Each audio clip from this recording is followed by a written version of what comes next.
How's it going, everybody? Grimmy here again. Today I'm going to talk about the GrimGui plugin I'm working on, and I think we're ready for just about initial release. So let's go over this real quick. I've wiped all my configs, I've wiped all my macro quest layouts for this so that I can start with a fresh set to show you guys what it looks like when you first fire this up. The default config has been erased, so even the defaults are going to be fresh. So we'll do a plugin. Oops, I should click into the game. Plugin and GUI. And the first time you load up, you're going to get this little window here. I call this the main window, but really it's just the window toggle window, as well as some commands that are going to pop out so that you can see the help file here. So GrimGui show will toggle this window right here on and off. GrimGui lock will lock all of these windows if they're open. And then GrimGui followed by a player name or a window name like player, target, pat buffs, etc. will toggle that window on and off. So if I was to do GrimGui player, we get a player window. The player window is special, much like it was in uh, player target Lua, in that you can split the target out. So you split the target out and it becomes its own window. I'm going to put this player window back and I'm going to toggle all of these windows on because I want you to see this layout. This is the default layout for all these windows. And yes, the group window is small, but you can scale that up. And there's also, I have currently enabled the feature to show the dummy group spots. So if they're in an empty slot, it does draw this. But you can also toggle that off so you don't waste space drawing empty slots. So now I've got all these windows open. I'm going to target somebody real quick. We'll invite them. Invite works. I can kick them back out. Follow me and come here. They do work as well, and they only show up if you're running DanNet. Let me make my group, and we're going to go over the config window here. So while I have all the windows open, let's go through this real quick. This color settings is for your progress bars, so you can change the colors that you want these to be, and it'll affect all your progress bars. This is your max color for your health, and then you got a min color because you can test the progress color change aspect of them. I am going to change my casting bar a little bit, and yeah, I kind of like that. That works. So those are colors. You got other sliders here. So if I don't have a pet targeted, maybe I'll target that NPC. If you're attacking, much like the game window, you get a flashing icon border.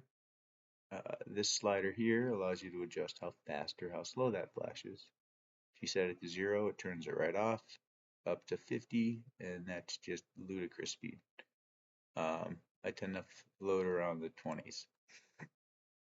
The same applies for your buff icons. So any buff icon, if you have a target with buffs, if you're target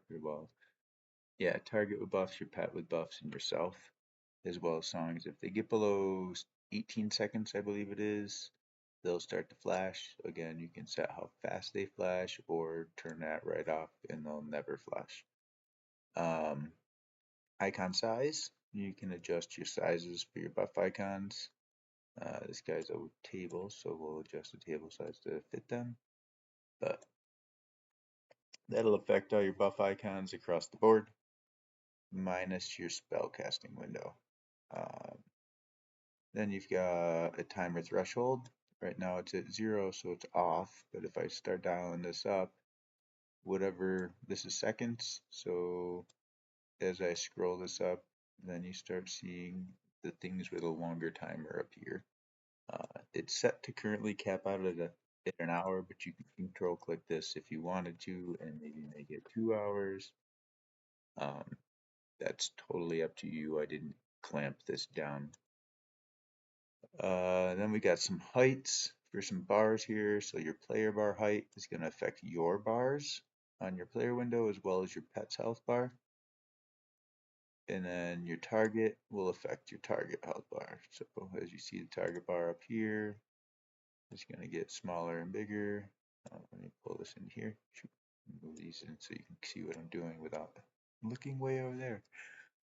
So you can scroll these bars and adjust them. And then on the target windows, there's that aggro bar. So that one's adjustable as well. And group bars. On the group window, if the person has a pet, currently none of my guys have one summoned, you'll see a pet bar show up underneath there that's green. And this guy up here is your HUD. I'll talk about him in a little bit, but there's a alpha transparency color that you can adjust for the background on him, as well as spell gem height. So if you want to make your spell bar bigger, you can make it bigger or smaller. So currently, I have an empty spot here, and I have a bunch of spell gems that are memmed. You can mouse over them, you'll get nice little tooltips, so control clicks. I'm going to pick up the gem, and if I wanted to put it into a hotkey, I could. Or I can alt-click, and it'll bring up the inspect window for that spell. If you right-click the spell gem, you will get a spell picker. The spell picker is basically the one that A Quiet One wrote in Lua, and I kind of converted it over for the plugin into C++. So in this case, say I wanted to look for fear. I can type that in, filter this down, and find, well, I've got 3 fear spells or 3 spells with fear in the name. And then if I click a spell, it'll memorize that spell and throw it there, but God, I would never use a fear spell. See how this guy's got a border drawn around him now? We've pulled data, so we know there should be a gem there. We don't know what color it is. That's again because my in-game spell window is off. If I cast a spell, they all refresh, you get this data, it stays there. If I mem a spell with a different spell gem, so let's try like this guy. Oops, it should remember because it pulled it, but it's not going to show me that color until I cast a spell again, or I open the in-game window. So that's the only caveat that requires the game window to be open, is just the color on the outside of these gems. I'm thinking about making a option to view this a different way without that border, so you can have like more of a table layout like this where it's gem, spell name, like something like that for you. Excuse me. Back to the config window as I slowly go through these. You have font scaling. Now, font scaling is per window. Target window, player window are a few of the oddities because you can adjust all your fonts in your player window to be there, and you could adjust all your fonts in your target window to be there, but when your target goes back into the player window, it takes on the player window scaling. So just remember that. If you happen to split this out, it's different scaling for that window when it's split. Same thing with Pat. The button should scale with the text, and pretty much every window has a font scale. We have some toggles here, so you can show yourself on the group window in case you want to do that. There's that show empty slot, so if I take this person and I kick them out, now I don't see that empty slot, but then I can if I want to. Target buffs, you can toggle that on and off, so if I target myself, I can turn those off, turn those on. Pets, you can turn the buttons on and off, as well as if you wanted to turn buffs off, you could just right click and turn off that column altogether. That is again up to you. Title bars affects all your windows, so you can turn those off. There's a couple of exceptions. I guess I didn't affect the target window, but that's okay. I don't mind that. I'll fix that later. This window is the main one that it doesn't affect. Oh, I moved the target one over there because I don't know. that's actually not the one that was supposed to be affected by that. Either way, locking windows, you got the option to lock all the windows. So now this one and this one are still movable because they're configs and they get in the way. These all became locked. Or you can lock an individual window, so group windows lock, player windows not. If I click lock all, that trumps it, so I can't move these. I can resize them though. I turn off my locks real quick. Themes.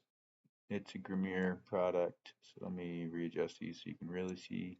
Each window has a theme drop down. These are the defaults I've thrown in there. So we've got the grape, we've got a monochrome, we've got that weird Halloween, which is almost the same as this guy down here, burnt. And then we got red and I think lime. Conveniently, there's 6 themes plus default. There's 6 windows. You can theme each window differently, however you choose. Monochrome is the most transparent. Just letting you know that. Then pet buttons, you can turn on and off any of the buttons that you don't care about. So, however you wish to do that, and those will save as well. And then we get to the bottom of this window. Now, everything that wasn't a toggle, so all your sliders, your colors, anything that you're picking numbers and defining settings, those don't save until you click this, so you can run around, test how you like it. If you don't like it, you can either click revert and they'll all go back to default, that, or you just log out and they won't save. Otherwise, if you want them to save, let me throw that player window back onto grid. Just click save and close. And now it's saved. Revert button went away because you haven't modified anything since the last time you saved. That is all of the config settings. Oh, yeah. So let me pull this back up real quick, show the main. This window and this window are the only 2 windows that you can open from character select. And that's because we do, all the settings are saved. Well, first we save a default set, and then we save, each character gets their own save file. But if the character doesn't have a save, it gets created from the default. I wanted to make it easy for you guys to set up one default file and then have all your characters have the same settings if you choose to, or say have the same base to start from with minor tweaking per character afterwards. So at character select, you can type in GrimGui show or GrimGui config to pop these windows open. Set these toggles. The windows won't show up at character select, but you can turn them on and off and change all of your settings in here and then click save.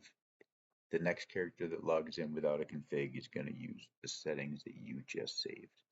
So I gave you that option so you don't have to hunt for files, copy, paste, rename, all of that nastiness.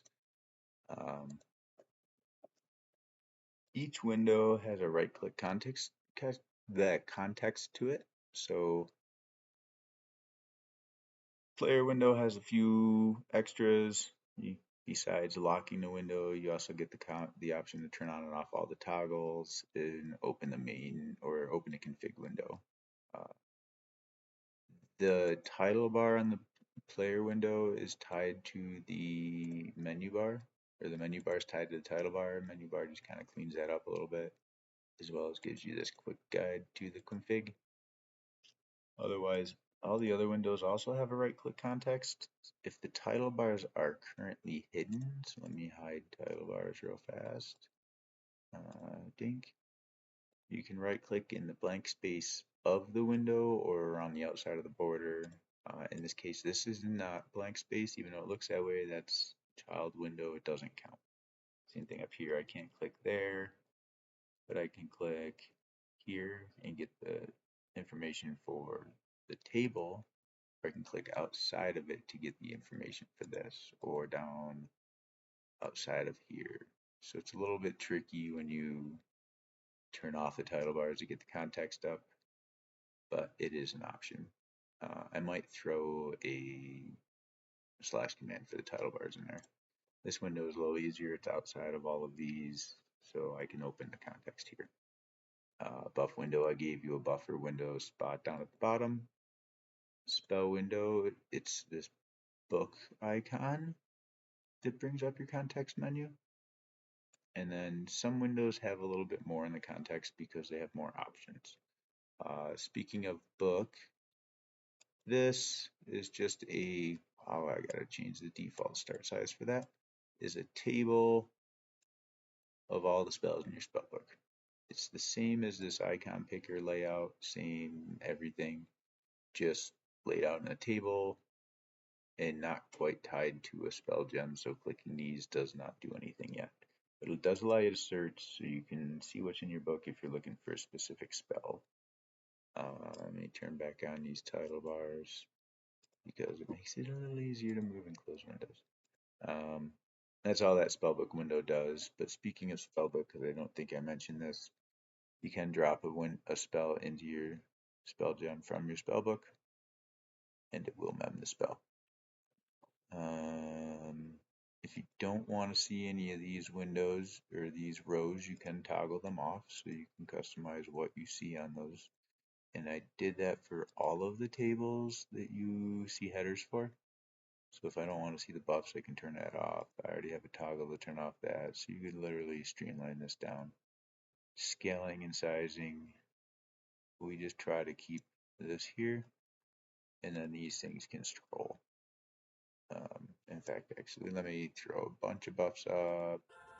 Then we can do this, and now you can see the buff window does scroll, and the buff window does scroll. Yeah, I think that covers everything. Oh, the HUD window. This little crazy square that just appears to be doing nothing.